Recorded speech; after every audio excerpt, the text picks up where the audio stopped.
સમાચારમાં આગળ વાત કરીએ સુરતની તો સુરતમાંથી મોટી કાર્યવાહી સામે આવી છે।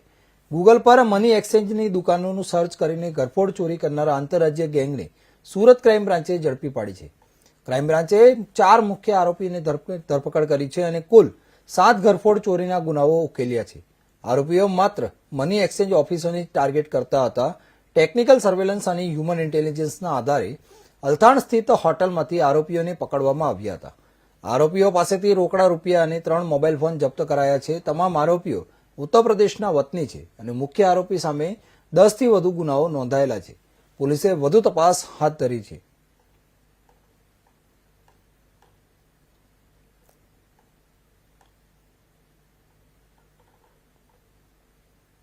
ક્રાઇમ બ્રાન્ચના પોલીસ ઇન્સ્પેક્ટર જૈન ઝાલા અને પીએસઆઈ એમડી મહિડાને એક બાતમી મળી હતી કે યુપીની એક ગેંગ છે જે આખા ભારત શહેરમાં અલગ અલગ રાજ્યોમાં જે રાજ્યના મુખ્ય શહેરો હોય એમાં મની એક્સચેન્જની દુકાનોને ટાર્ગેટ કરી ઘરફોડ કરીને જતી રહ્યા છે।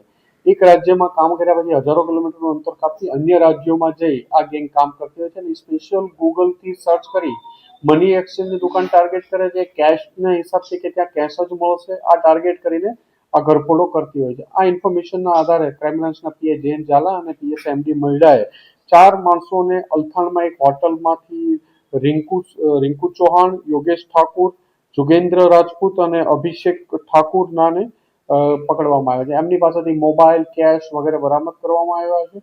એમની પૂછપરછ કરતા ખબર પડી કે અહીંયા સુરતમાં પણ એને ગૂગલ સર્ચ કરી અને ટાર્ગેટ કરતા હતા। અલગ અલગ વિસ્તારોમાં મની એક્સચેન્જની દુકાનોને સર્ચ કરેલું છે અને એમને ટાર્ગેટ કરતા હતા ઘરફોડ કરવા માટે।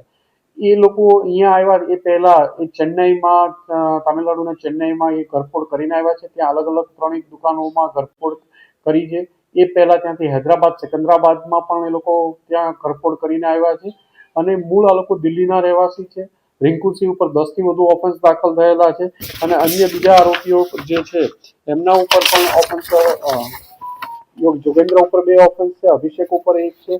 ગાઝિયાબાદ અલગ અલગ રાજ્યોમાં ગુના દાખલ થયેલા છે અને અત્યારે પણ એને દિલ્હીની આસપાસ ગાઝિયાબાદ, ઉત્તર પ્રદેશ, સિકંદરાબાદ, હૈદરાબાદ, તેલંગાણા અને તામિલનાડુ, ગુજરાત વગેરે જગ્યાએ અલગ અલગ જગ્યાએ ઘરફોડ કર્યાનું કબૂલ્યું છે। આ લોકોની પૂછપરછ કરી વધુ તપાસ આ લોકોની ચાલુ છે। મની એક્સચેન્જની દુકાનમાં એમને સૌથી પહેલા કેશ મળી જવાની શક્યતા હોય છે એટલે કેશને ટાર્ગેટ કરીને લોકો પ્રયત્ન